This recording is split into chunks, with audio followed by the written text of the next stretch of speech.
My mother felt like she owned us. And I remember she called me in the room and she said, "You got hair down there?" I was like, "What? Hair down there? She As said, in "Yeah." pubic hair? She said, She said, "You have hair down there." I said, "Down where? What are you talking about?" "There." And she points at my private. I'm like, "Yeah, I guess." And she said, "Pull it down. Let me see. Pull your pants down." "What?"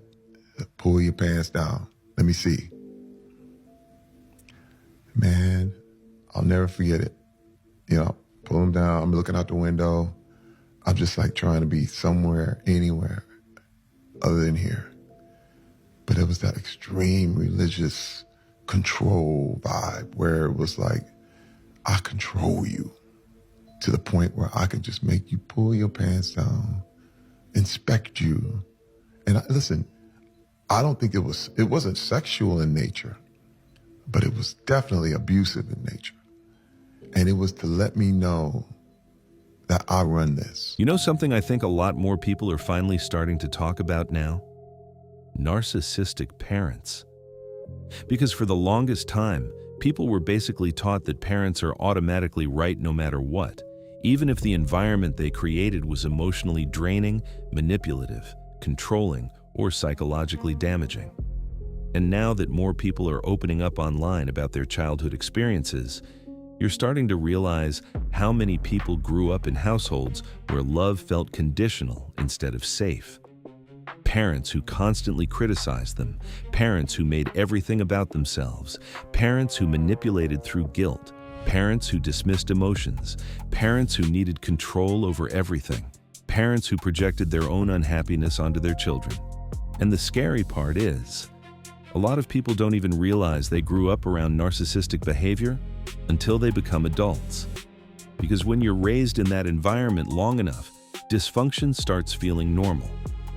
That's why you see so many people online now talking about emotional healing, setting boundaries, distancing themselves from family, or realizing their anxiety, people-pleasing, low self-esteem, or emotional exhaustion may have started at home.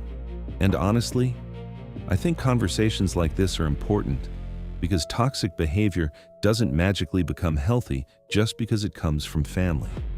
So in this video, we're going to look at people venting about narcissistic parents, controlling households, emotional manipulation, and the long-term psychological effects that type of upbringing can have on people.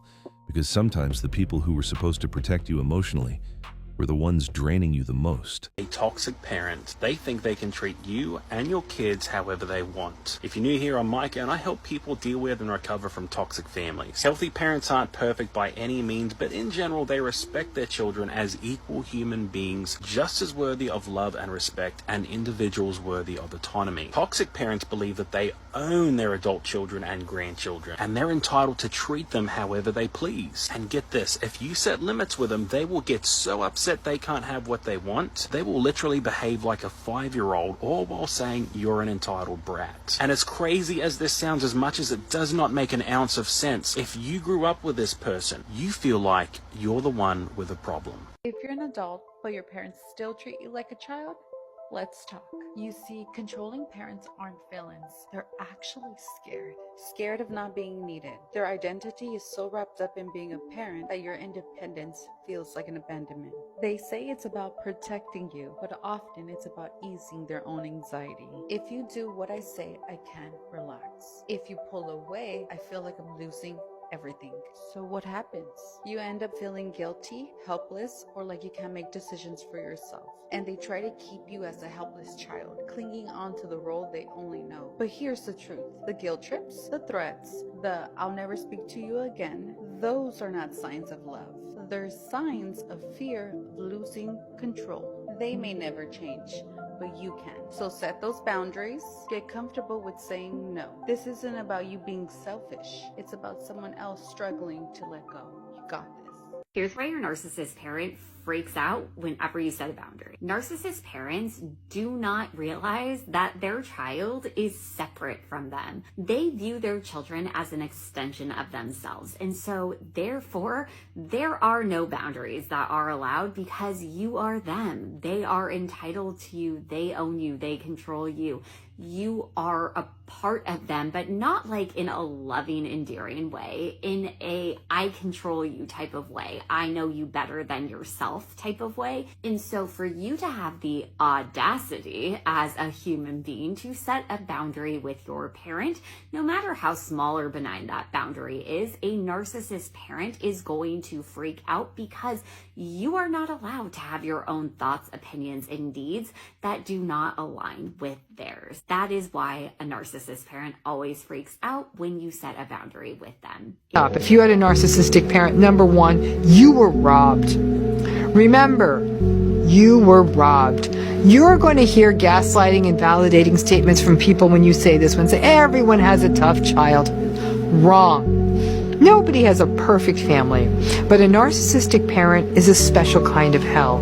It's decades of day-to-day invalidation, meanness, pettiness, manipulation, gaslighting. This is the stuff that damages a soul from the inside out. And yes, you were robbed, because every child deserves a childhood full of unconditional love and acceptance, of a parent who sees and who values them, of a parent who is not selfish and egocentric, of a parent who has empathy and can put a child's needs first. If you didn't get those things, you were robbed. And that knowing that can fill you with resentment, grief, regret, and rage. There are no second chances on childhood. And to not get this is to have been stolen or robbed of a fundamental need in life. Narcissist is the most entitled person you will ever meet. These people are so entitled.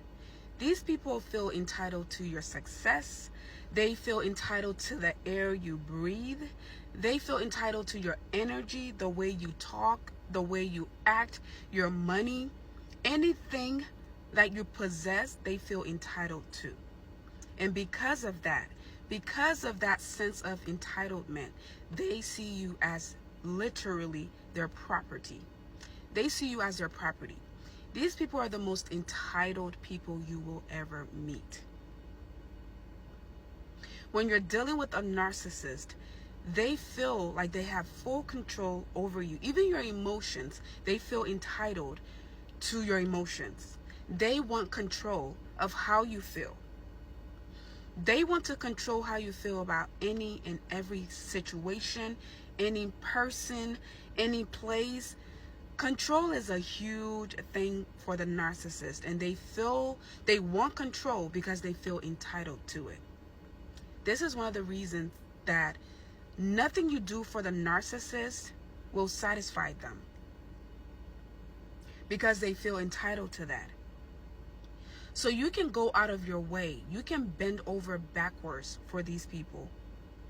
They will never appreciate it because they feel entitled to it. They feel like they should have gotten it in the first place. They feel like they own it in the first place.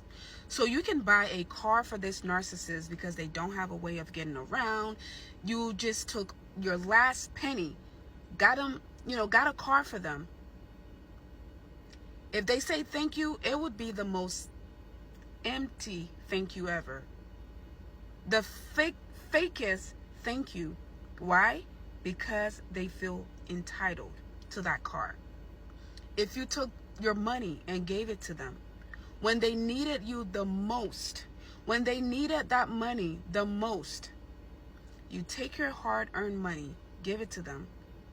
The thank you is empty. Even if you're lucky to get a thank you. But if you do get I can't even talk. If you do get a thank you, it is the most empty thank you. Why? Because they feel entitled. This is again why I gave the example of a narcissist being like a sifter or a basket. You know, the dirty clothes basket? That's what the narcissist is. You can pour and pour and pour and pour. Nothing you pour into that narcissist will ever be enough because they feel like they deserve it in the first place. Stop arguing with your parents. Save your energy. Stay at peace. I completely understand what you're trying to do. I completely understand that somewhere you're still hoping that you can effectively communicate your emotions so that they will understand. Have they been understanding though? Have they been understanding? How old are you? If they wanted to understand, they would have. Maybe they do understand. But their egos and their own opinions of what the issue might be are more important than your feelings. Save your energy. Buy a journal. Write it in a journal. Write it in the comment section. But stop arguing with your parents because they're not going to hear you. But yeah, let me know what you think. Do you think more people are finally becoming aware of narcissistic parenting and emotional manipulation? Or do you think social media sometimes overuses these terms? Because honestly, I think a lot of people are only now beginning to realize how deeply childhood environments can affect somebody mentally and emotionally later in life, especially when someone grows up constantly criticized, controlled, dismissed, or made to feel emotionally unsafe in their own home. And I think one of the hardest realizations for many people is understanding that just because someone is family doesn't automatically mean their behavior is healthy. Either way, if you made it this far, I appreciate you for watching. And if any of this relates to your own experiences, drop your thoughts in the comments, because I genuinely think more people are starting to open up about these conversations now. If you enjoyed the video, subscribe for more discussions about psychology, human behavior, toxic environments, modern life, and the deeper realities people experience every day. This has been Modern Decay. Stay aware.